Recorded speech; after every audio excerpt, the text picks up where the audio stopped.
অনেকদিন ধরেই ভাবছিলাম বিরিয়ানি বানাবো, কিন্তু সেটা মাটন বা চিকেন দিয়ে নয়, এঁচোড় দিয়ে বানাবো। কারণ অনেকদিন ধরে ইউটিউবে দেখছিলাম এই এঁচোড় বিরিয়ানি খুবই ভাইরালে যাচ্ছে। তাই ভাবলাম আমিও বানিয়ে ফেলি এই এঁচোড় দিয়ে এঁচোড় বিরিয়ানি।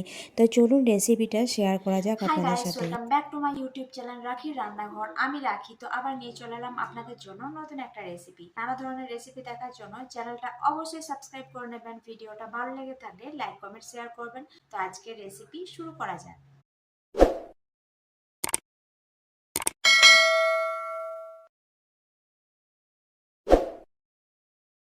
চলুন এবার এঁচোড় বিরিয়ানি রান্না করা যাক। এঁচোড় বিরিয়ানি রান্না করার জন্য দেখুন এত বড় একটা এঁচোড় নিয়ে নিয়েছি। প্রায় এটা 2 কেজির কাছাকাছি ওজন ছিল এঁচোড়টা।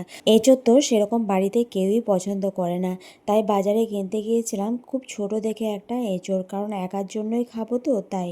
তো বাজারে বলল খুব ছোট এঁচোড় হলে তার স্বাদ নাকি ভালো হবে না, একটু বড় দেখেই নিতে বললো। তাই 2 কেজি ওজন দেখে একটা এঁচোড় নিয়ে নিয়েছি। এঁচোড়টাকে ভালো করে একটু বড় বড় সাইজ করে কেটে নিয়েছি। এর সাথে একটা বড় সাইজে আলু নিয়েছি, সেটাকেও কেটে নিয়েছি। ভালো করে পরিষ্কার করে ধুয়ে নিয়েছি। এটাকে প্রেসার কুকারে দিয়ে সেদ্ধ করব, তাহলে খুব তাড়াতাড়ি সেদ্ধ হয়ে যাবে। প্রেসার কুকারের মধ্যে নুন, হলুদ গুঁড়ো আর একটু লঙ্কা গুঁড়ো দিয়েছি ঝালের জন্য। এবার সমস্ত কিছু একসাথে দিয়ে দিলাম। এবার প্রেসার কুকারে এটাকে মাত্র 1 থেকে 2 সিটি দিলে সেদ্ধ হয়ে যাবে। এদিকে আমি পেঁয়াজটা কুচিয়ে নেবো। পেঁয়াজটা কুচিয়ে নিয়েছি, প্রায় 2টো বড় বড় সাইজের পেঁয়াজ নিয়েছি। এবার তেলের মধ্যে এটাকে বেরেস্তা করে নেব। বেশ অনেকটাই তেল দিয়েছি, কারণ বেরেস্তা ভাজতে গেলে বেশ অনেকটাই তেল লাগে। পরিমাণ মতো তেল দিয়ে গ্যাসের ফ্লেম হাই রেখে বেরেস্তাগুলো তৈরি করে নিচ্ছি। এদিকে প্রেসার কুকারে 2টো সিটি পড়ে গিয়েছে। আলু আর এদিকে এঁচোড়ও খুব ভালো মতো সেদ্ধ হয়ে গিয়েছে। জলটাকে কিন্তু ঝরিয়ে নিয়েছি। এদিকে দেখুন বেরেস্তাটাও কিন্তু তৈরি হয়ে গিয়েছে, খুব সুন্দর লাল লাল করে ভেজে নিয়েছি। এভাবে বেরেস্তাগুলো ভেজে নিলে কিন্তু খুব ভালো মুচমুচে হয়। এটাকে একটা প্লেটের মধ্যে তুলে রেখে দিচ্ছি। তুলে রেখে দিয়ে এগুলোকে ঠান্ডা করে নেবো। এবার ওই তেলের মধ্যে আলু আর এঁচোড়টাকেও ভেজে নিচ্ছি খুব লাল লাল করে। যে প্রসেসে বানাচ্ছি এই প্রসেসে বানালে কিন্তু এঁচোড় বিরিয়ানিটা খেতে দারুণ লাগে। এই এঁচোড় বিরিয়ানিটা বানাতে গেলে তেলের পরিমাণটা একটু বেশি লাগে, মানে তেলের কঞ্জুসি করলে হবে না, তেল কিন্তু পরিমাণ মতো দিতে হবে। ভালো করে ভাজা হয়ে গিয়েছে এঁচোড় আর আলু, একদম লাল লাল করে ভেজে নিয়েছি, তুলে রেখে দিয়েছি।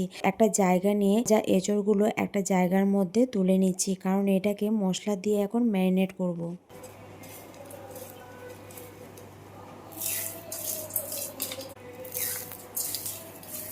আওয়াজ শুনে বুঝতে পারছেন বেরেস্তাগুলো কতটা মুচমুচে হয়েছে। এঁচোড়টাকে ম্যারিনেট করব, তার জন্যই প্রথমে বেরেস্তা ভেজেছিলাম সেই বেরেস্তা কিছুটা দিয়ে দিলাম আর কিছুটা রেখে দিলাম। এদিকে দিয়ে দিচ্ছি পরিমাণ মতো টক দই, প্রায় 2 চামচ মতো। একটা পাকা টমেটো, সেটাকে কুচিয়ে নিয়েছি। তো মশলা দিয়ে দিচ্ছি 1 চামচ লঙ্কার গুঁড়ো, 2 চামচ জিরে গুঁড়ো, 2 চামচ ধনে গুঁড়ো আর হলুদ গুঁড়ো দিয়েছি 1/2 চামচ মতো। আর এদিকে দিয়ে দিলাম 1 চামচ মতো গরম মশলা গুঁড়ো। এবার সমস্ত মশলাগুলোকে এঁচোড়ের সাথে বেশ ভালো করে মাখিয়ে নিচ্ছি। মশলাটা কিন্তু বেশ ভালো করে মাখাতে হবে। এদিকে আদা রসুন দিতে ভুলে গিয়েছিলাম, তাই 1 চামচ মতো আদা রসুন বাটাও দিয়ে দিলাম। সমস্ত কিছু আবারও আমি ভালো করে মিশিয়ে নিলাম। বেরেস্তা ভেজেছিলাম ওই তেলের মধ্যে দিয়ে দিলাম এঁচোড় আর আলু। এর মধ্যে অনেক মশলা লেগেছিল, তাই সামান্য জল দিয়ে ধুয়ে ওই এঁচোড়ের মধ্যে মিশিয়ে নিলাম। আর এঁচোড়টাকে ম্যারিনেট করে কিন্তু আমি রেস্টে রাখিনি। আপনাদের হাতে টাইম থাকলে আপনারা একটু কিছুক্ষণ রেখে দিতে পারেন। টাইম কম ছিল, তাই আমি সঙ্গে সঙ্গে এটাকে রান্না করেছি। এবার ভালো করে কষিয়ে কষিয়ে এটাকে রান্না করব। পরিমাণ মতো একটু নুন দিয়ে দিলাম। এটাকে এবার ভালো করে কষিয়ে এটাকে রান্না করে নিলেই হবে, মানে মশলার কাঁচা গন্ধটা চলে গেলে এটা রান্না কমপ্লিট। সামান্য একটু জল দিয়ে দিলাম যাতে টমেটোগুলো সেদ্ধ হয়ে যায়।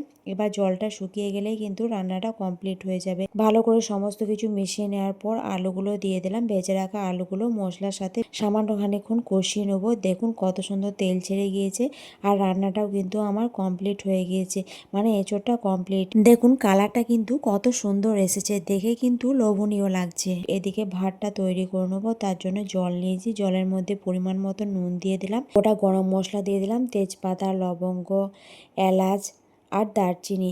এবার জলটা একটু গরম হতে থাকে, এদিকে আমি পরিমাণ মতো চাল নিয়ে নিয়েছি। এবার চালটাকে ভালো করে জল দিয়ে ধুয়ে নেবো। জল দিয়ে ধুয়ে দেখুন পরিষ্কার করে নিয়েছি।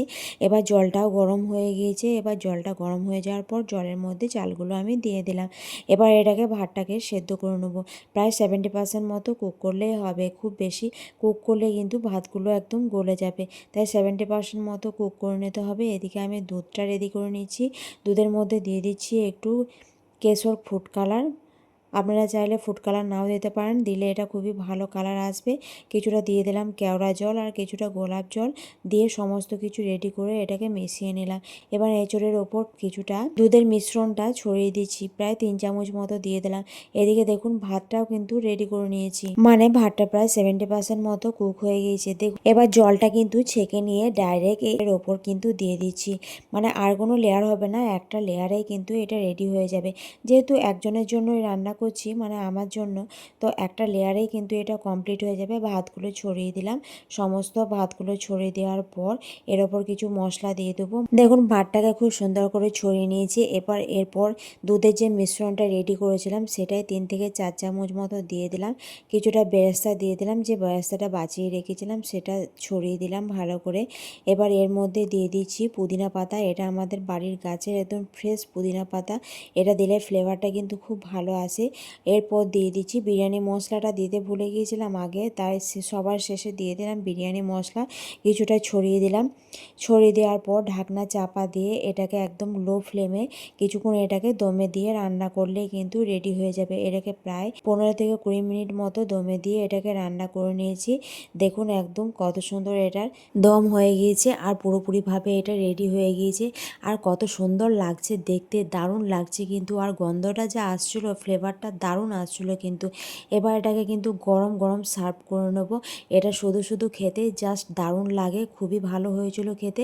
আপনারাও বাড়িতে এভাবে বানান আর বানিয়ে জানান কেমন হয়েছিল। আজকের জন্য এটুকুই, টাটা।